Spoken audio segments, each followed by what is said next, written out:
অবহেলাকে ফেরত দেওয়া যায়? যে তোমাকে তুচ্ছ করে, যে তোমাকে ইগনোর করে, পায়ের নিচে পিষ্ট করে চলে গেছে, তুমি তুমি পৃথিবীর প্রেসিডেন্ট হয়ে ফেরত আসো, তুমি গ্যালাকটিক প্রেসিডেন্ট হয়ে যাও, ও তো তোমার দিকে ফিরে তাকাবে না। মানুষকে অবহেলা করার যে তীব্র ক্ষমতা নিয়ে জন্মায়, ওইটাকে আসলে ভাঙা যায় না। ফেরত দেওয়া যায় হ্যাঁ ভালোবাসা। তুমি বলতে পারো যে একদিন সব ভালোবাসা দ্বিগুণ করে ফেরত দেবো, এইটা কাজে লাগবে।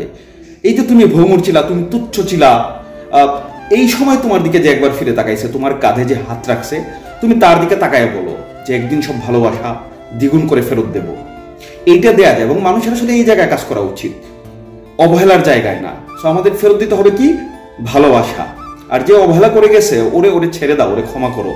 ওইটা আর ফেরত দেওয়ার জিনিস না, ওইটা কখনো ফেরত দিতে পারবে না, এটা হয় না। আসলে মানুষ ফিরে তাকায় না, এবং মানুষকে এই বাস্তবতা, এই নিয়তি গ্রহণ করেই সামনের দিকে আগায় যেতে হয়, এবং ভালোবাসার দিকে আসলে ফোকাসড থাকতে হয়। এতে করে অন্যরাও ভালোবাসা পায়, যে তোমাকে একটুখানি ভালোবাসা দিচ্ছে, তুমি তাকে আরো অনেকখানি ভালোবাসা দেওয়া, এতে করে পজিটিভিটিটা বেশি ছড়ায়। ওকে, সো এই জিনিসটা আমাদের একটু মনে রাখতে হবে কিন্তু।